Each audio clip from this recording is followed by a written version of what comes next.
Today, we've got something big to unpack. Pro Bowl cornerback Jaire Alexander has officially been released by the Green Bay Packers. Yep, it's real. After weeks of speculation and behind the scenes tension, the Packers have decided to part ways with one of their most talented defensive players. Now the question is, should the Bengals make a move? YouTube promo, inserted naturally. Before we dive into how this could impact Cincinnati, make sure you subscribe to the channel, hit that like button, and don't forget to smash the bell icon so you never miss breaking Bengals news. We've got you covered, always. All right, back to it. The decision to cut Alexander wasn't made overnight. Green Bay tried and failed to restructure his deal, and his hefty contract just couldn't match his recent output. Injuries have slowed him down over the past 2 seasons. Still, 7 pass breakups and 2 picks in limited action last year, that kind of production can't be ignored, especially for a secondary like Cincinnati's that's still searching for veteran leadership. Right now, the Bengals' cornerback room is young, talented, but lacks that big-name, proven vet who's been deep into playoff runs.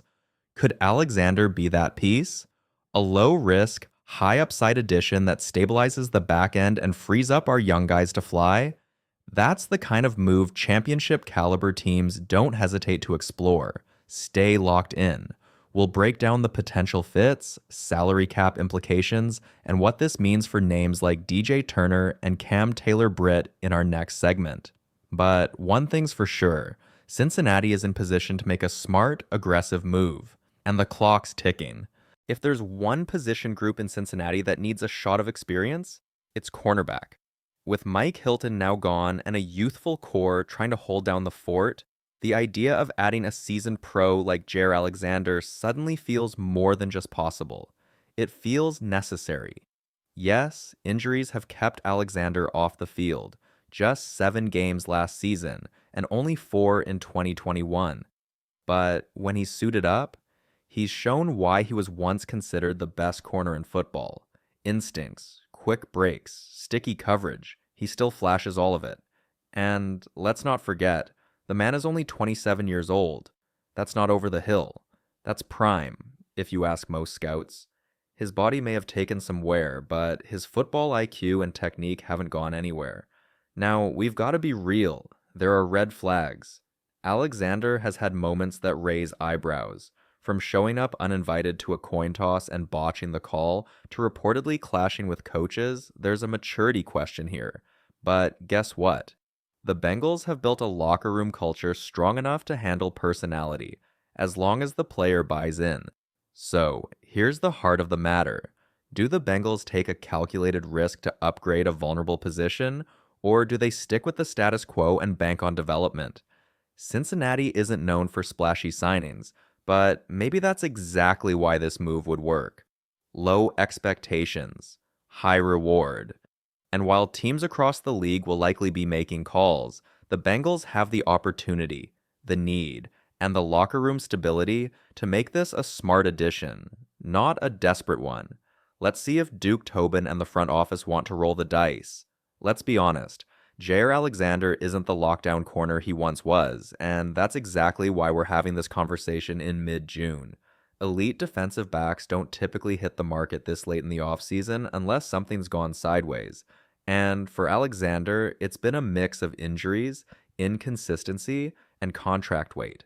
The Packers took their time, tried to make it work, and ultimately cut ties. That speaks volumes.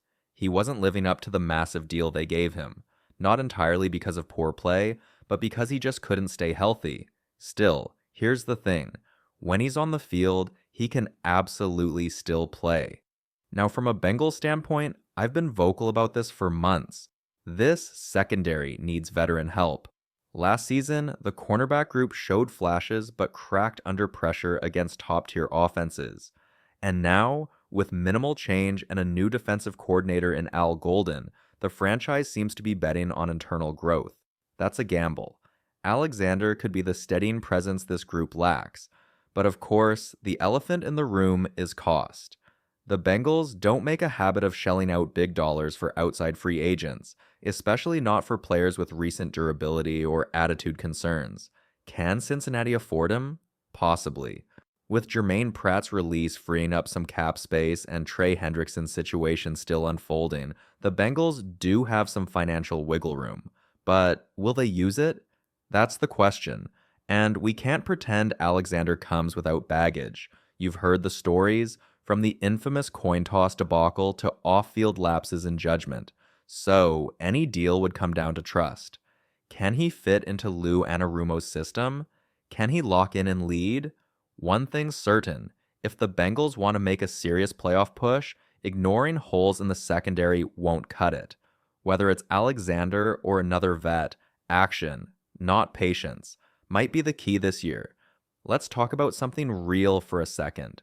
Jaire Alexander is intense, sometimes too intense. He's loud, emotional, constantly chirping, and depending on who you ask, that can either fire up a defense or cause friction. In Green Bay, there were whispers that he might have sat longer with injuries than necessary, whether that's a toughness issue or just protecting his body. It raised questions. But here's the flip side. When Alexander is on the field, he competes like his career depends on it. He plays aggressive, trusts his instincts, and brings the kind of swagger the Bengals haven't had at corner since the days of Adam Pac-Man-Jones.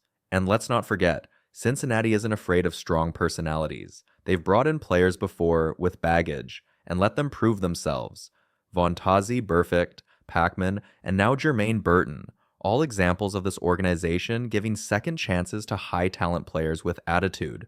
This isn't about whether Alexander is a perfect fit. It's about whether the upside outweighs the risk, and whether this locker room can handle his fire. The Bengals have strong leadership. Joe Burrow sets the tone, and Lou Anarumo knows how to manage egos. He's done it before.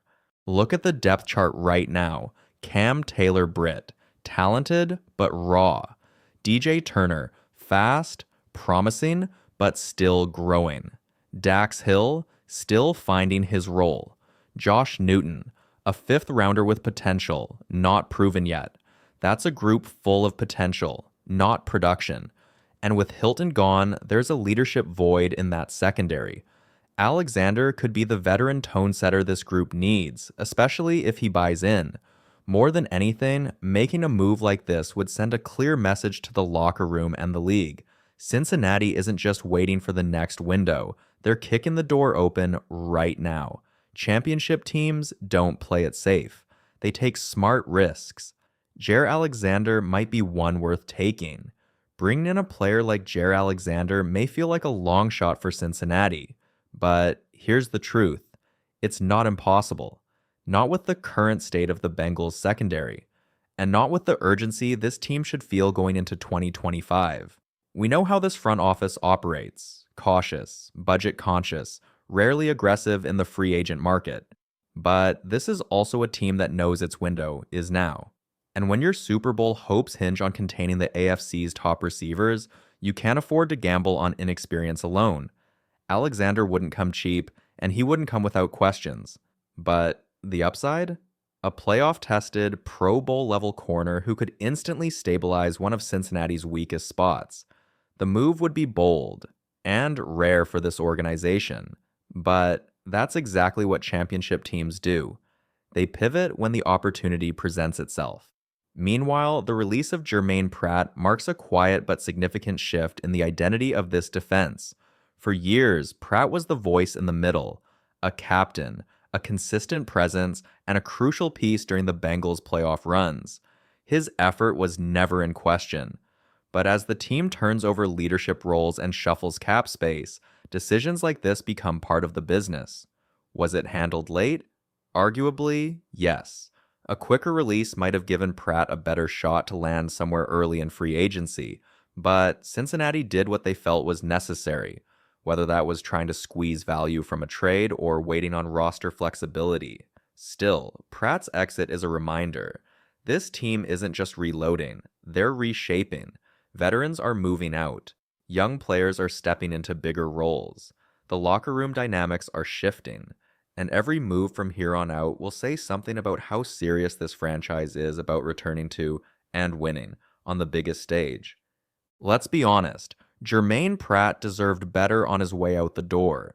This is a guy who made one of the most iconic plays in recent Bengals history, the fourth down interception against the Raiders in the 2021 playoffs. That moment didn't just win a game, it cracked open decades of frustration. It brought postseason victory back to Cincinnati and lit the fuse for a Super Bowl run that fans will never forget. And yet, the way this exit played out, it dragged. The writing was on the wall the moment the Bengals drafted two linebackers this spring. The team knew it. Pratt probably knew it too. He deserved clarity sooner.